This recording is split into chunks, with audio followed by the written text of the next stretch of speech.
MNS chief Raj Thackeray ji, धन्यवाद हमसे बात करने के लिए। 2011 में आप पहले व्यक्ति थे जो आपने कहा कि प्राइम मिनिस्टर नरेंद्र मोदी ही बनना चाहिए। 2014 के इलेक्शन से पहले भी आपने बोला आपका पहला और मुख्य उद्देश्य है कि मोदी प्राइम मिनिस्टर बने। ऐसा क्या हो गया राज ठाकरे जी कि वो सुर बदल गया है, चेंजेस आ गए पूरे? मैं जब गुजरात गया था तब जिस तरह से नरेंद्र मोदी काम कर रहे थे, जिस तरह से अपने स्टेट के प्रति वो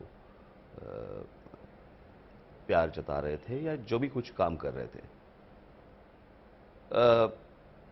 देखा जाए तो एक इमेज थी कि भाई मैंने वहाँ पे जो ब्यूरोक्रेट्स थे उनके साथ भी मैंने बात की, और जब पता चला कि भाई पैसे खाने वाला आदमी नहीं है, काम करने वाला आदमी है, इस तरह की जब मैंने जब सोचा, देखा ये सारी चीज़ें, मुझे लगा कि इस तरह का एक आदमी इस देश का प्रधानमंत्री होना चाहिए।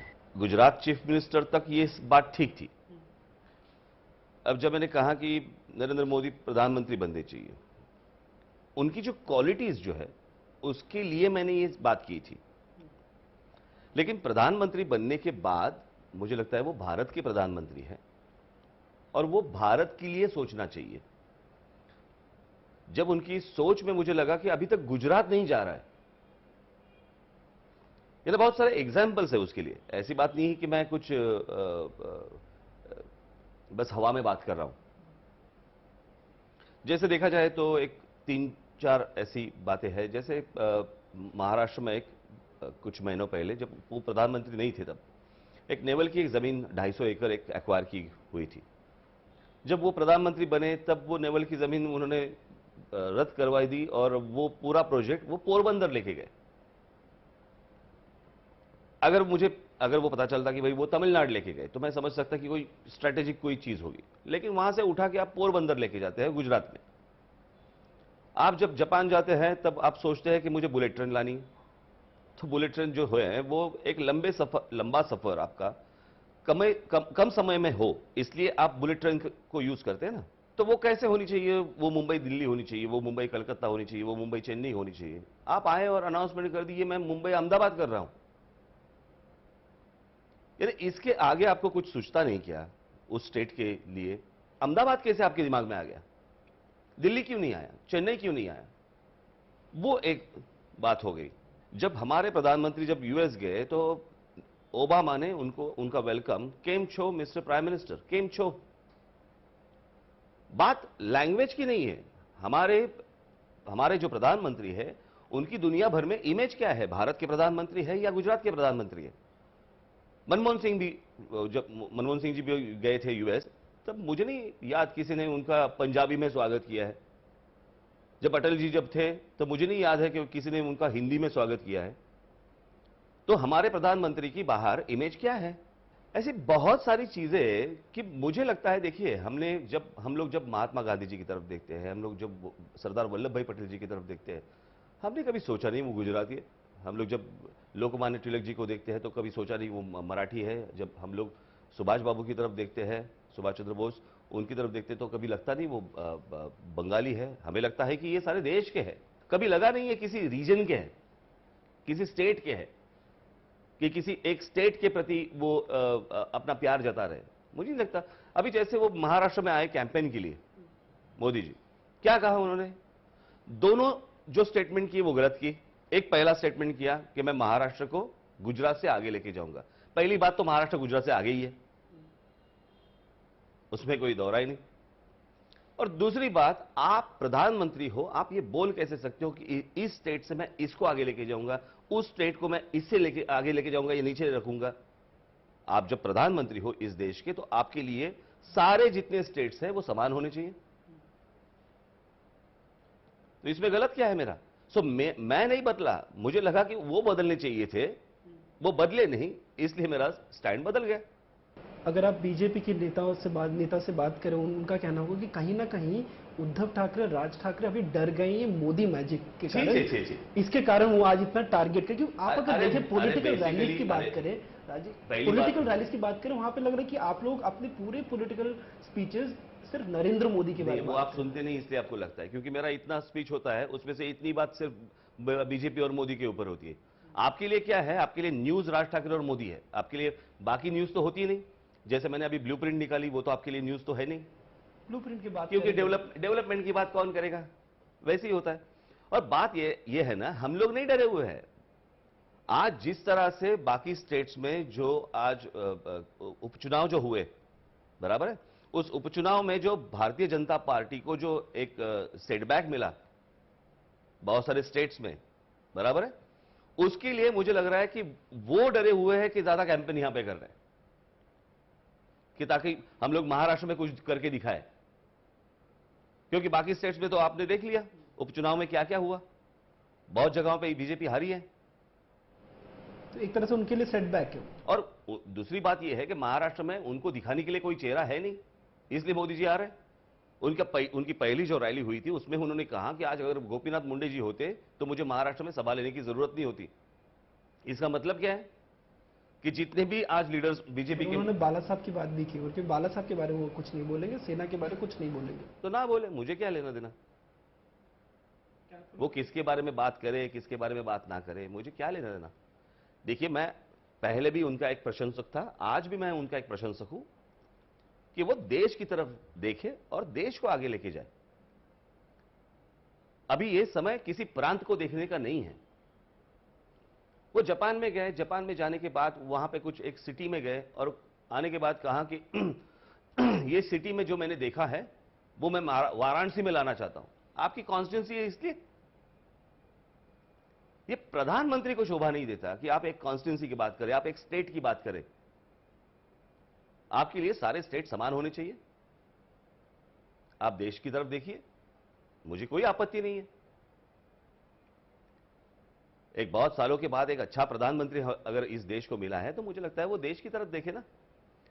जो गंदगी आज तक कांग्रेस ने की इस पूरे देश में, मुझे लगता है वो साफ करे, अच्छा प्रशासन दे, करप्शन को हटाए, देश में रोजगार बढ़ाए। जैसे जब वो अभी जो हम लोग कहते हैं पिछड़े स्टेट्स जो है, बराबर है, उसमें अगर देखा जाए तो उत्तर प्रदेश है, बिहार है, झारखंड है, मुझे लगता है कि उसके ऊपर कुछ फोकस करें कि वहां से लोग उठकर दूसरे स्टेट में ना जाए और दूसरे स्टेट्स का बोझा ना बढ़ाए। मुझे लगता है कि प्रधानमंत्री का काम यह है कि इन सारी चीजों को देखना कि कहां पे कम है कहां पे ज्यादा है, इन सारी चीजों को इक्वल लेवल पे लेके आना, मुझे लगता है उनका काम है, वो करे। तो कहीं ना कहीं वो इस बात से फेल कर चुके, क्योंकि नहीं, मुझे नहीं लगता कि फेल की बात है, मुझे लगता है सोच की बात है आज। और अगर यानी कि फेल की बात करें तो मुझे लगता है उनको काम करने के लिए समय देना चाहिए। आपके संबंध बीजेपी के साथ काफी अच्छे हैं, ये हर किसी को नहीं। पता है, क्योंकि गोपीनाथ मुंडे जी और नितिन गडकरी जी लोकसभा इलेक्शन से पहले चाहते ही थे कि वो आपसे आके मिले, अलायंस हो जाए। पहली बात आपका मैं स्टेटमेंट करेक्ट कर देता हूं, मेरे बीजेपी के साथ कोई संबंध अच्छे नहीं है। एक दो व्यक्ति हैं उनके साथ संबंध अच्छे, और उसमें अगर नितिन गडकरी जी अगर कहे तो मेरी दोस्ती 25 साल से है। आप उनके लिए तो हॉट फेवरेट है, क्योंकि आप वो चाहते हैं कि एक तरह से अलायंस कहीं ना कहीं हो जाए, क्योंकि लोकसभा से पहले भी वो आके मिलके गए, गोपीनाथ मुंडे आके मिलके गए थे आपसे, नितिन गडकरी मिलके गए। इस बार की बात नहीं कर रहा हूं मैं कि कौन कहां मिला, उस पर की अलग ही चर्चा हो जाएगी, बट कहीं ना कहीं वो चाहते कि एमएनए साथ में जुड़ जाए। आप क्यों संकोच कर रहे हैं कि एनडीए में आप क्यों नहीं जाए? अब तो वहां महायुति रहा। देखिए, मुझे ये अलायंस का झंझट ही नहीं चाहिए। मेरा काम है एकला चलो रे। और ये सिर्फ ये सारे लफड़े सिर्फ महाराष्ट्र में ही है।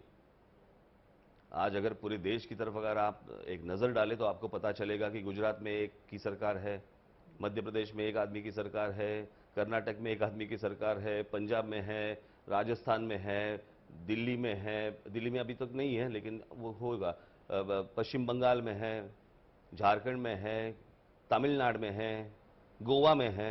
हर जगह पे एक पार्टी की सरकार है। ये महाराष्ट्र में क्यों हो रहा है? इतनी पार्टियां हैं तो कहीं ना कहीं अलायंस की बात हो। इतनी पार्टियां तो उत्तर प्रदेश में भी हैं, वहां पे भी कांग्रेस है, वहां पे भी बीजेपी है, वहां पे तो वो मायावती की पार्टी है, वहां पे तो मुलायम सिंह जी की पार्टी है। हर वक्त एक एक पार्टी को दिया ना चांस, कभी बीजेपी को दिया, कभी कांग्रेस को देते थे, कभी मायावती को दिया, कभी मुलायम सिंह जी को दिया। तो एक एक पार्टी अगर महाराष्ट्र आज भी चुने और सबको देखिए, कांग्रेस एनसीपी हो, सेना बीजेपी हो, मेरी पार्टी ऐसी है जो नई पार्टी है, जिसको कभी आपने चांस नहीं दिया। जो चांस मैं मांग रहा हूं, एक मौका मांग रहा हूं। राज ठाकरे जी, आगे बात करते हैं कि इस इलेक्शन, इस चुनाव की सबसे बड़ा मुद्दा ये हो गया था कि सेना बीजेपी की जो गठबंधन टूटी, वही बहुत बड़ा, वही काफी उसी पे चर्चा होने लगी थी। आपने भी इस पे काफी टिप्पणी की। क्या आपको लगता है कि ये जो अलायंस टूटने का, बीजेपी ने अपना मन पहले ही बना दिया था? जी बिल्कुल, उनको तो अलायंस करना ही नहीं था, और ये बात मैंने पहले ही बोल दी। देखिए, एनडीए में जब ये लोकसभा इलेक्शन के पहले नरेंद्र मोदी और शरद पवार, इनके बीच में एक 3-4 मीटिंग्स भी हुई। शरद पवार एनडीए में जाने वाले थे। उस वक्त कुछ एक आरएसएस के कोई किसी वरिष्ठ नेता ने उनको वो सारी चीजें रोक दी, लेकिन बातें तो हो चुकी थी। वही चीज बाद में हुई। शरद पवार ने उनको कहा कि भाई पहले आप अलायंस तोड़ दो सेना के साथ, मैं यहां पे कांग्रेस के साथ तोड़ दूंगा। वैसे ही हुआ। सब लोग अंदर से मिले हुए हैं, बस दिखाने के लिए ये अपोजिशन है और ये रूलिंग पार्टी है, बस दिखाने के लिए, बाकी सब अंदर से मिले हुए हैं। काफी इंटरेस्टिंग पॉइंट है, क्योंकि आप अगर आज अगर नरेंद्र मोदी की स्पीच सुने या शरद पवार की स्पीच, अब ऐसा का war is between Sharad Pawar versus Modi. क्या लगता है ये एक तरह से कोई स्ट्रैटेजी है कि post poll alliance possibly BJP NCP के साथ स्ट्रैटेजी है। आप मेरे बारे में कहो, मैं आपके बारे में कहूंगा, ऑफकोर्स स्ट्रैटेजी है। और दोनों के संबंध बहुत अच्छे हैं, बहुत यानी बहुत। यानी कल उठ के अगर मुझे अगर शरद पवार अगर नरेंद्र मोदी जी के मंत्रिमंडल में दिखाई दिए, तो आपको ताज्जुब नहीं होना चाहिए। क्या आपने इस बात को लेकर आपने उद्धव ठाकरे को आगाह किया था? क्योंकि आपको कहीं, मैं क्यों आगाह करूं? हर एक की एक पॉलिटिकल पार्टी है, एक पॉलिटिकल सेंस होता है आपको, जिससे आपको पता चलना चाहिए ना कि जिनके साथ इतने सालों से आपकी अलायंस है उनके मन में क्या है। अगर बाहर रह के मुझे अगर समझ में आ सकता है, तो अंदर रह के आपको नहीं समझ में आता। उनका कहना था कि उद्धव ठाकरे, आपने पहले भी ये कहा कि कहीं ना कहीं सेना इस अलायंस टूटने के बाद भी वो पूरे सत्ता में रहना चाहती थी। आपने ये भी एक स्टेटमेंट दी।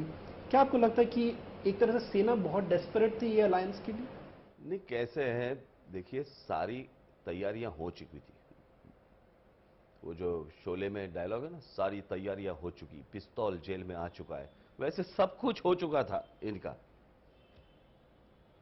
आप मुझे बताइए, 27 तारीख फॉर्म भरने की लास्ट डेट। अलायंस कब टूटा? 25 तारीख को। हाथ में 2 दिन।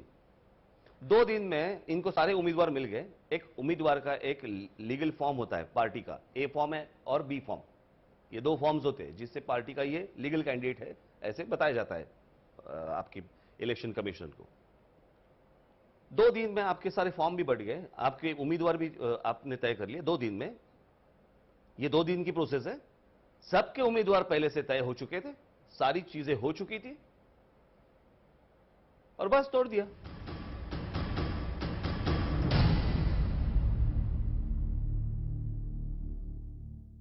25 सितंबर को राज ठाकरे जी, आपको एक फोन आया उद्धव ठाकरे से। अगले दिन आपके नेता शिवसेना के नेता से मिलते हैं। क्या मिला नहीं बातचीत कोई, हुई? बाला नंदगांव को गए तो थे बिल्कुल नारायण नहीं, सेन से। गए नहीं। आप, मैं इसलिए बोल रहा हूं कि जो मैं मराठी में बोलता हूं ना, आप ठीक से एक तो समझ लीजिए, या तो कोई ट्रांसलेटर आप बाजू में बिठा दीजिए। पर फोन तो आया था राज। हाँ बिल्कुल, वो तो मैंने बोल दिया। थोड़ा इस पे बात करते हैं कि क्या चर्चा हुई थी। It is not about only health. क्या चर्चा आपने, वो क्या? भी मैंने बात की। कुछ वो होने के बाद, वो जो उस फोन पे मैंने सिर्फ ऐसे ही कहा कि क्या हुआ, क्या क्या करोगे, क्या कर रहे हो। तो बोले नहीं देखो, मुझे बीजेपी ने ऐसे किया वैसे किया वगैरह वगैरह वगैरह, ये सारी चीज़ें हुई। और उसके बाद में मैं बोला फिर क्या करना है। तो उसने कहा कि भाई एक तो हम लोग चर्चा करेंगे अभी, या तो फिर इलेक्शन में किसी के ऊपर एलिगेशन नहीं करेंगे, या तो फिर इलेक्शन के बाद में देखेंगे। मतलब फिर ठीक है, चलो अभी चर्चा कौन करेगा। तो कहा कि भाई मेरे 2 आदमी रहेंगे, तुम्हारे 2 आदमी, उनको मिलने दो। ठीक है, तो उसने आदमियों के नाम बता दिए, मैंने मेरे आदमियों के नाम बता दिए। सुबह फ़ोन करने को उसने कहा था, मेरे आदमी ने फ़ोन किया, फ़ोन उठाया नहीं। फिर जब उठाया तो उसने कहा कि मैं किसी का फॉर्म भरने जा रहा हूँ। उन्होंने कहा मैं 3 बजे मैं फ्री हो जाऊंगा, हम लोग मिलते हैं। हमारे आदमी ने वापस 2:30-3 बजे वापस फोन किया, तो उन्होंने कहा मैं यहां पे बिजी हूं। तो हमारे आदमी ने कहा अभी अभी हम लोग नहीं फोन करेंगे, अभी आपने कहा था इसलिए हम लोग चर्चा के लिए बैठने वाले थे, अभी हमारी तरफ से फोन नहीं आएगा, अभी अगर करना है तो आप करो। हमें कोई जरूरत नहीं थी, ना पहले भी जरूरत थी, ना आज भी जरूरत है, ना आगे भी जरूरत होगी। तो आप कहीं ना कहीं थोड़े तो ओपन है कि चलिए ये अगर नहीं, मुझे मालूम है ये बरसों से चल रहा है ऐसे। बरसों से, मतलब ये बात कह सकते हैं कि बरसों से आप लोग बातचीत आप लोग के चालू है, कहीं ना कहीं आप नहीं नहीं, कोशिश तो वैसी बात करेंगे। नहीं है। मैं ये बरसों से ही ये सारी चीजें चल रही है, इसलिए तो मैं बाहर निकला ना। मैं 2 लोग आते हैं तो ये एक निर्णय होता है, और कोई 2 आते तो अलग निर्णय होता है, और 3 कोई आते तो अलग निर्णय होता है। ऐसे थोड़ी चलता है। मैं इस किस्म का आदमी नहीं हूं, एक बार निर्णय कर लिया तो कर लिया। चलिए आपकी ब्लूप्रिंट की भी वापस बात करते हैं। ब्लूप्रिंट में भी आपने एक बहुत इंपॉर्टेंट बात की, जहां पे महाराष्ट्र की ऑटोनॉमी की बात की। जी। आपने कहा कि वहां पे केंद्र के जो इंटरफेरेंस है वो कम होना चाहिए on several issues, could be on environment, on CRZ, but ये कैसे मुमकिन होगा? आप इसको आगे कैसे लेके जाएंगे? देखिए, मैं आपको एक छोटी सी चीज पहले मैं बोलता हूं कि मैं ये क्यों बोल रहा हूं। आपको मालूम है कि एक ट्रैफिक हवलदार होता है, कांस्टेबल होता है, जो सिग्नल तोड़ने के बाद या कुछ भी करने के बाद वो आपको रोक देता है, और एक 100 रुपए की रिसीट आपकी वो फाड़ता है। आप 100 रुपया देते हैं, बराबर। क्या होता है उससे? कुछ नहीं होता। लोग आते हैं, दे देते हैं, खत्म। अब बात ऐसी है कि मैंने जब आरटीओ वालों के साथ, मैंने ट्रैफिक जो इंचार्ज थे, ट्रैफिक पुलिस के इंचार्ज थे, उनके साथ मैंने बात की। मैं बोला कि जब तक ये जो पनिशमेंट है, ये जब तक आपके इसके पैसे नहीं बढ़ाएंगे आप, तब तक लोगों को एक मन में डर नहीं होगा कि मुझे नहीं सिग्नल तोड़ना है, मुझे ये ऑफेंस नहीं करना है, मुझे ये गलती नहीं करनी है। तो मैंने कहा कि आप ये पैसे क्यों नहीं बढ़ाते? तो उन्होंने कहा कि अगर ये पैसे बढ़ाने हैं तो सेंटर में फाइल देनी पड़ती है। अभी इतनी छोटी चीज के लिए अगर फाइल सेंटर में जाएगी और वो तय करेंगे कि इसके पैसे कितने होने चाहिए, कमाल है। हमारी जितने बीचेस हैं अगर वो डेवलप करने हैं तो उसके लिए सेंटर की परमिशन। रेलवे के ऊपर लोगों को ब्रिज चाहिए यहां से वहां जाने के लिए, अगर वो ब्रिज करना है वो सेंटर गवर्नमेंट करेगा। यहां से फाइल जाएगी, फिर वो वहां पे कब होगी, क्या होगा, फिर उसका टेंडर कब निकलेगा, यहां के लोगों को जो प्रॉब्लम्स है वो तो स्टेट देखेगी ना। सो मुझे लगता है कि इन सारी चीजों में सेंटर की कोई जरूरत नहीं। और जो मैं बोल रहा हूं, यही मांग नरेंद्र मोदी जी ने की थी। पर ये फेडरलिज्म के खिलाफ नहीं हो जाएगा? कैसे खिलाफ? मैं थोड़ी डिफेंस भी मांग रहा हूं। मैं कोई ये नहीं बोल रहा हूं ना कि महाराष्ट्र को मुझे स्वतंत्र करना है, मुझे महाराष्ट्र की एक अलग करेंसी करनी है, महाराष्ट्र की एक मुझे डिफेंस अलग करना है, ये तो नहीं बोल रहा हूं ना मैं।